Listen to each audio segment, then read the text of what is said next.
रिया की तरबूज की खेती। फूलपुर के जंगल में टुनटुनी चिड़िया अपने परिवार के साथ रहती थी। जंगल में उन दिनों बहुत गर्मी पड़ गई थी, जिसके चलते जंगल में भोजन की कमी हो गई थी। टुनटुनी अपने बच्चों के साथ जंगल में भोजन की तलाश कर रही थी। तब उसकी बेटी पिंकी को एक आम का पेड़ दिखाई देता है, जिस पर आम लगे हुए थे। माँ, वो देखो, वहाँ आम का एक पेड़ है। हम लोग वहाँ चलकर आम खाते हैं, नहीं तो कोई दूसरा पक्षी आकर सारे आम खा लेगा और हमें आज भी भूखा रहना पड़ेगा। टुनटुनी अपने बच्चों के साथ आम के पेड़ से आम तोड़ने जाती है, लेकिन वहाँ पहले से ही सुंदरी कावी पेड़ पर बैठी आम खा रही थी। अरे टुनटुनी, तुम यहाँ अपने बच्चों को लेकर क्यों आई हो? इस पेड़ के सारे आम मेरे हैं, तू कहीं और जाकर भोजन की तलाश कर। सुंदरी बहन, मेरे बच्चे 2 दिनों से भूखे हैं, इन्हें आम खा लेने दो, तुम्हारा भला होगा। हम बहुत समय से भोजन की तलाश कर रहे हैं। ए टुनटुनी चिड़िया, चल भाग यहाँ से। इस पेड़ को मैंने पहले देखा है, इस वजह से इसके सारे फल पर मेरा अधिकार है। तो अपने बच्चों को लेकर यहाँ से चली जा, और खबरदार, जो किसी ने भी आम को हाथ लगाया, जिंदा यही दफन कर दूंगी। सुंदरी आंटी, हमें बहुत तेज भूख लगी है, हमें भी आम खाने दो ना, एक आम दे दो हमें। चलो भागो यहाँ से, नहीं तो अपनी चोंच से मार मार कर तुम्हारी ऐसी हालत बना दूंगी कि घर पर भी नहीं जा पाओगी। बच्चों, चलो यहाँ से, इस कौवी से मुंह लगने का कोई फायदा नहीं, ये दुष्कौवी है। टुनटुनी अपने बच्चों को लेकर दूसरी जगह भोजन की तलाश करने लगती है, लेकिन बहुत ढूंढने पर भी जब उन्हें भोजन नहीं मिलता, तो सभी थक हार कर एक पेड़ की डाल पर बैठ जाते हैं। हे प्रभु, आप ही कोई रास्ता दिखाइए मुझे, मैं किस तरह अपने बच्चों का पेट भरूं, कुछ समझ में नहीं आ रहा है। अनाज के एक दाना भी कहीं दिखाई नहीं दे रहा है, अब तू ही एक सहारा है, कोई चमत्कार कर दे भगवान। इस तरह कुछ दिन बीत जाते हैं। अचानक से एक दिन बारिश जोरों से होने लगती है।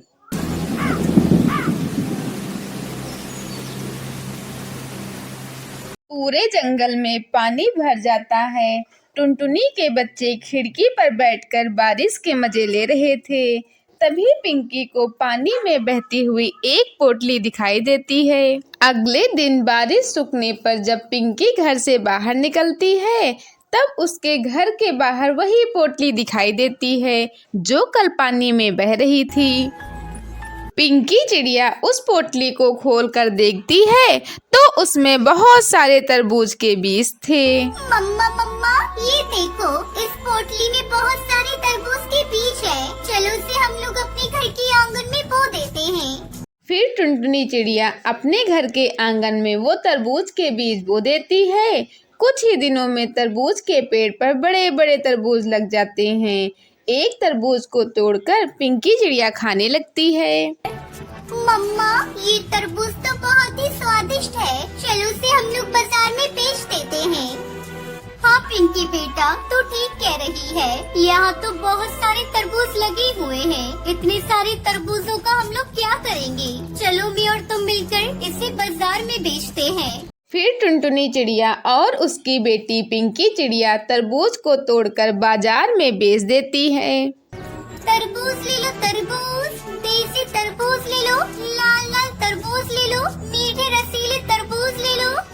कुछ ही देर में उसके पास पैसों का ढेर लग जाता है, जिससे वो अपने बच्चों की पसंद का अच्छा भोजन और शिक्षा दिलाती है। इस तरह टुनटुनी चिड़िया अपने बच्चों के साथ तरबूज की खेती करके खुशी खुशी रहने लगती है। टुनटुनी का बांस का घर। हिमाचल के जंगल में टुनटुनी चिड़िया अपने पति के साथ रहा करती थी।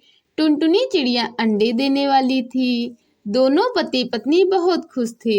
अचानक एक दिन बरसात का मौसम होने लगता है। अरे कालू जी, ये क्या, अभी तो बारिश का मौसम भी नहीं है, फिर ये बरसात क्यों होने लगी? हमने तो अपना घोंसला भी मजबूत नहीं किया, अगर बारिश होती रही तो हमारा घोंसला कहीं टूट न जाए। तुम माँ बनने वाली हो, ऐसे मौके पर ऐसी अशुभ बातें नहीं बोलते। थोड़ी देर में बारिश रुक जाएगी, फिर मैं अपना घोंसला मजबूत बना दूंगा। तुम फिक्र मत करो, मैं सब संभाल लूंगा, तुम बस अपना ख्याल रखो। अगले दिन बारिश रुक जाती है और कालू कौआ मजबूत लकड़ियां लेने के लिए जंगल में चला जाता है। इधर टुनटुनी घोंसले में बैठी सोचने लगती है। हे भगवान, ये हमारा पहला अंडा है। भगवान करे सब अच्छे से हो जाए। जब अंडे से बच्चे बाहर आएंगे, मैं अपने बच्चों को बहुत खुश रखूंगी। उन्हें दुनिया की हर खुशी दूंगी। अपने बच्चों को खूब पढ़ाऊंगी और एक अच्छा पक्षी बनाऊंगी। टुनटुनी चिड़िया अभी ऐसा सोच रही थी कि तभी तेज बारिश शुरू हो जाती है। थोड़ी देर बाद कालू कौआ वापस घर आ जाता है। हाँ कालू जी, मैं तो ठीक हूँ, लेकिन आप खाली हाथ वापस क्यों आ गए? लकड़ियाँ कहाँ है? आप तो घोंसला मजबूत करने के लिए लकड़ियाँ लेने गए थे ना, क्या हुआ? मैं क्या करता टुनटुनी, मैं लकड़ियाँ ढूंढ रहा था कि तभी बारिश शुरू हो गई और मुझे खाली हाथ वापस लौटना पड़ा। तभी टुनटुनी चिड़िया चिल्लाने लगती है। कालू जी, मेरे पेट में बहुत जोरों से दर्द हो रहा है। ऐसा लगता है मेरे अंडे देने का समय आ गया है।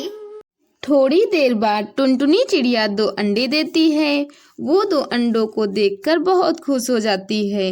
वह अपने अंडों को चूमने लगती है और अपने पंखों में छुपाकर गर्माहट देने लगती है। बाहर बारिश तेज होती जा रही थी। तभी कालू कहता है, टुनटुनी, बारिश बहुत तेज है, सारे पक्षी अपना अपना घर छोड़कर जा रहे हैं। चलो तुम भी कहीं सुरक्षित स्थान पर चलो, मुझे बहुत चिंता हो रही है, कहीं हम इस बारिश में दब न जाएं।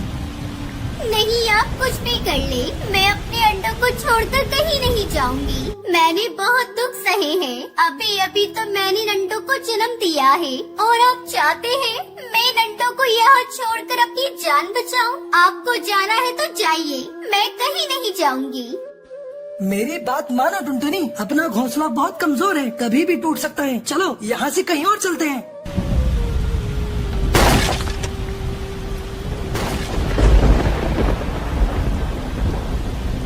अरे ये मैं कहाँ हूँ? मेरे अंडे कहाँ हैं? कौन मुझे यहाँ लेकर आया? कालू जी, कहाँ हैं आप? जल्दी मेरे पास आइए। चुप हो जाओ टुनटुनी, मत रो। तुम्हें नहीं पता, आधी रात को तुम अचानक बादल गरजने की आवाज सुनकर बेहोश हो गई थी, तब मैं तुम्हें यहाँ लेकर आया। ये सब आपकी वजह से हुआ है कालू जी। अगर आप मुझे नहीं लाते तो मेरे अंडे ऐसे नहीं फूटते। क्यों किया आपने ऐसा मेरे साथ? बोलिए।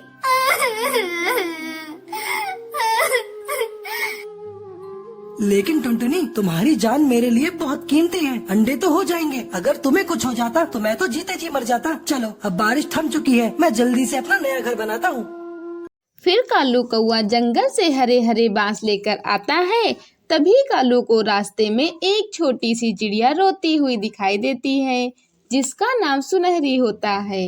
कालू कौआ सुनहरी के पास जाता है और उससे कहता है, बेटा नन्ही चिड़िया, तुम कहाँ से आई हो और रो क्यों रही हो? तुम्हारा घर कहाँ है? अंकल जी, मेरा नाम सुनहरी चिड़िया है। मेरा घर बारिश की वजह से टूट गया है और मेरे माता पिता भी इस दुनिया में नहीं रहे। अब मैं क्या करूं? कहाँ जाऊं? किसके सहारे जीऊं? मैं अनाथ हो गई अंकल। कौन कहता है बेटा तू अनाथ हो गई है? तू चल मेरे साथ बेटा मेरे घर, वहाँ तुझे एक अच्छी माँ मिलेगी। तू अब से हमारे साथ रह लेना, मेरी बेटी बनकर। ये सुनकर सुनहरी बहुत खुश हो जाती है और कालू कौआ उसे टुनटुनी के पास ले जाता है और उसे सारी बात बताता है। हे भगवान, तेरे घर देर है पर अंधेर नहीं। तूने मुझसे मेरे बच्चे छीनकर इतनी प्यारी बच्ची दी। आज से सुनहरी बेटा, मैं तुम्हें अपनी बेटी की तरह प्यार दूंगी। तुम्हें कभी एक माँ की कमी महसूस होने नहीं दूंगी। अब सुनहरी को देखकर टुनटुनी भी अपना गम भूल जाती है। फिर तीनों मिलकर हरे बांस से अपना घर बनाते हैं और खुशी खुशी उसमें रहने लगते हैं।